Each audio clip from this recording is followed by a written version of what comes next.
All right, shalom, shalom. Hey, before I get started, I want to give all the glory and honor to Yahweh, Bahashem, Yahweh Shai, Bahashem, Rakak Quadash. Double honors unto my apostles and elders of Great Millstone. Peace and safety to all the sincere Akim that's out here pushing this word in truth and in all sincerity. Shalom. And shalom to the sincere sisters that are out there as well. Right? Now, another Saturday. I'm gonna try to keep my phone up. I got it on the charger. So it's another Saturday, another pre-camp.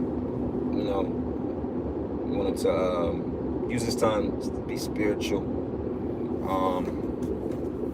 So the title. Hold on real quick. I'm trying to get this situated.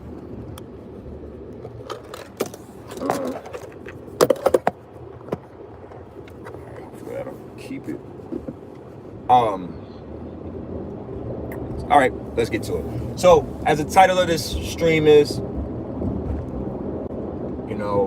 I might change it, but the title came quick. It was written, and I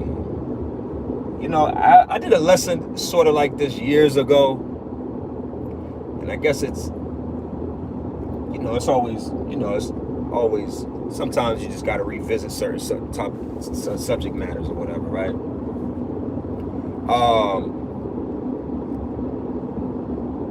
As much as we read the Holy Scriptures and we read about how prophetic and how the Lord had the lives of the men of the Lord lined up in ways that,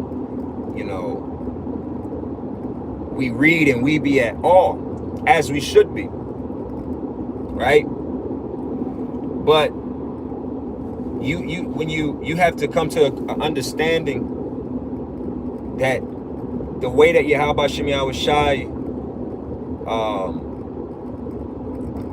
was moving with the men, our forefathers of old, and what do I mean by that? When you read about the story of Moses, the story of King David, the story of Yahushua, the story of Samuel, when they give you like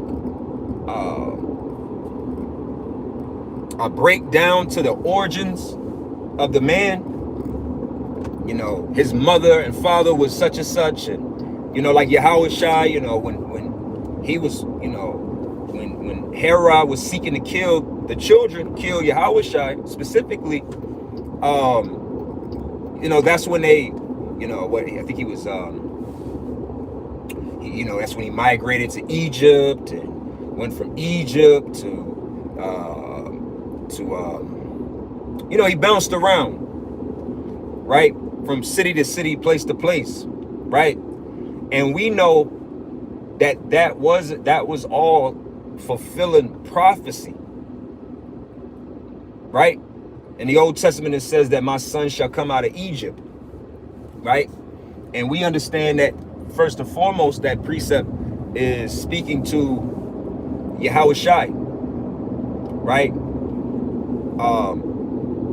And all, as well as the Israelites. The Israelites, we did come out of Egypt, but, it was speaking to the fact that Yahushua would flee to Egypt. So he fled to Egypt. All of those things were prophetically prophesied thousands of years ago. That's why they were able to prove that, or you could use these points to prove that was Yahushua. And as much as it was written for Yahushua to do exactly what he did and become the man that he is, and so on and so forth, the same is true for the elect. And we all pray that we're here fighting, that we be part of that number. That's what we're doing this for.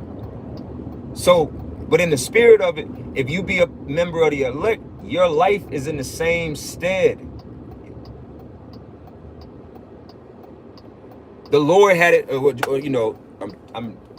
rambling in this, but in the spirit, let me get some scriptures. I'm driving, of course, but Jeremiah The first chapter tells you that I knew thee before I formed thee in the womb, and anointed thee to be a prophet unto the nations. You know, that's the Lord. The Lord molded you. Lord molded the men of the Lord, molded the prophets. It's no different than, like I say, Yahushua, King David. Right? King David had, you know, when you read the story of Samuel, the prophet Samuel, you know, his the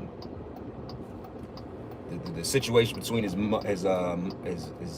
father and his two wives, and his mother, her and you know, basically what's the word? Vowing his life to the Lord. Samuel then becoming under the tutelage of Eli the prophet, and then becoming the first prophet. Because Samuel, another title for Samuel is also known as the first prophet, the first seer. Before they were known as prophets, they were known as seers. And Samuel is you know, is known as the first established prophet. You got to understand, like, of course, Moses prophesied, and one could say that Moses was the first reigning king. Of course, you could, if you want to be particular, yes. But in the establishment of the nation of Israel, us out of Egypt, in the land, the whole nine, Samuel was the first prophet that anointed, you know, King Saul to be king, and then furthermore unto King David, right? So that's the truth. That's the truth. This is serious. Like I said, your mother and your father getting together was by no accident. The Lord saw it fit. Hell, we, you know, through the Spirit. Salaki.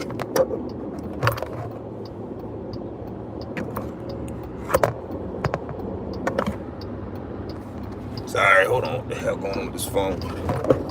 All right.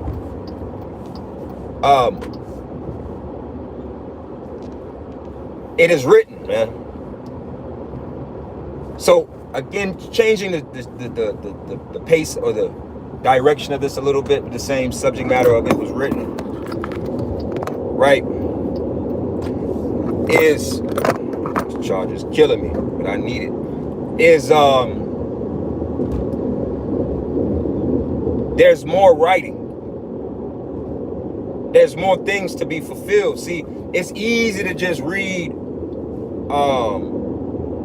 like I said about the life of Yahushua, and you get the first bulk of his life and a few precepts, and you just keep it pushing to get to the next chapter.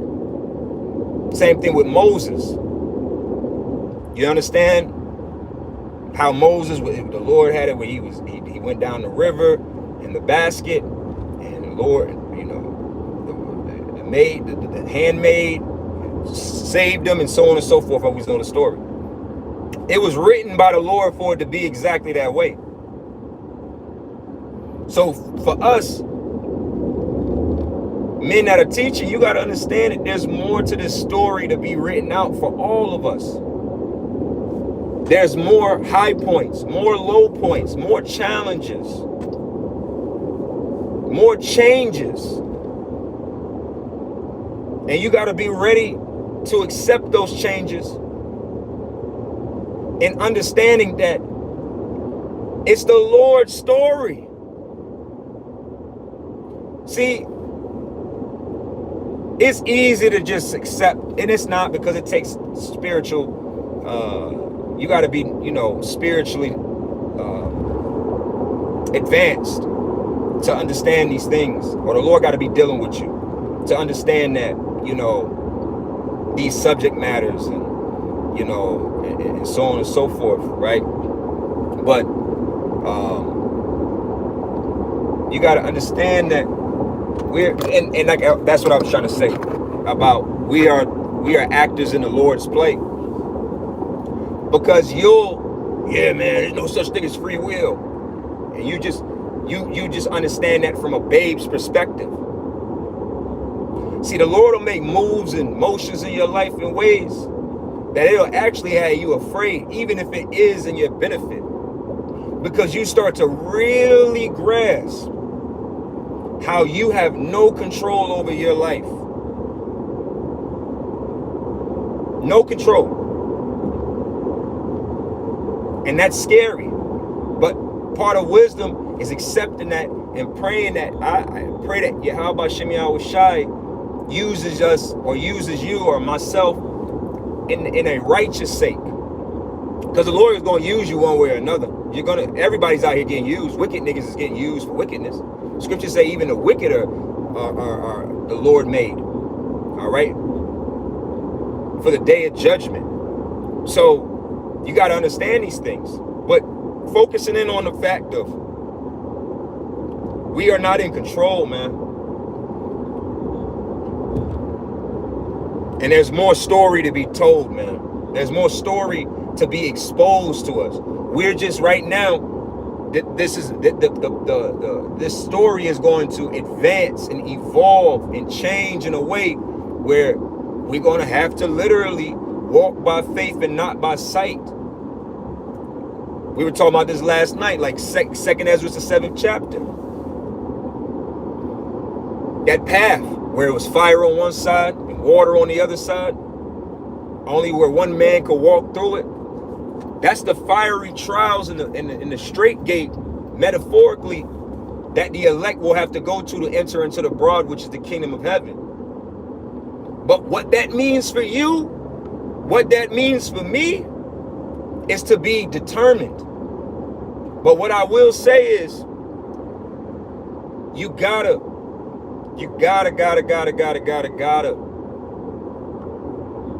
accept that this is the Lord's story. That's the first part of it. And being willing for changes. It's like you being on a movie set with John Singleton or Quentin Tarantino or Steven Spielberg. You know, these top movie producers and directors.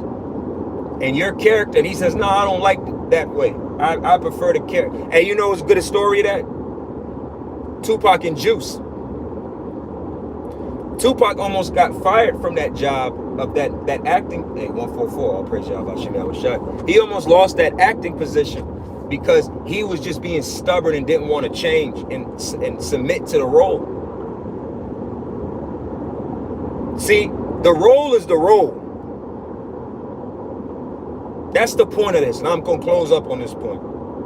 The role is the role.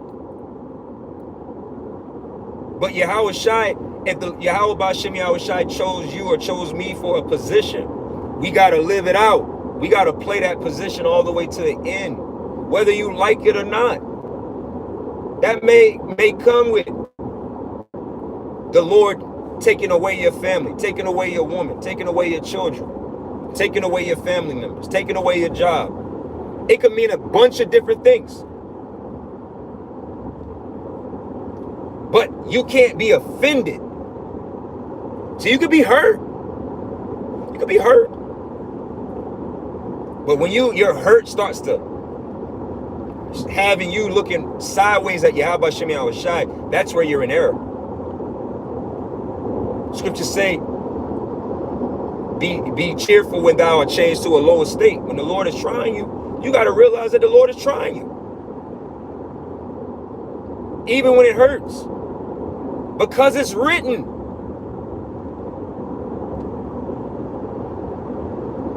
It's written. So again, I'm going to close up here through the Spirit. I pray this lesson was edifying and informative. But just remember, this is the Lord's play.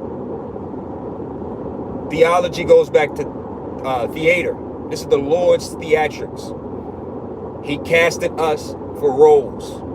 It is on us to perform those roles, or you know what will happen? You will get removed, and somebody else will step in and fulfill the position. So with that, I want to close this up. I want to give it all the glory and honor to Yahweh B'Shem Yahushai, B'Hashem, Rakakurash. Double honors unto my apostles and elders of Great Millstone. Peace and safety to all the sincere Akim that's out here pushing this word of truth and in all sincerity. Shalom.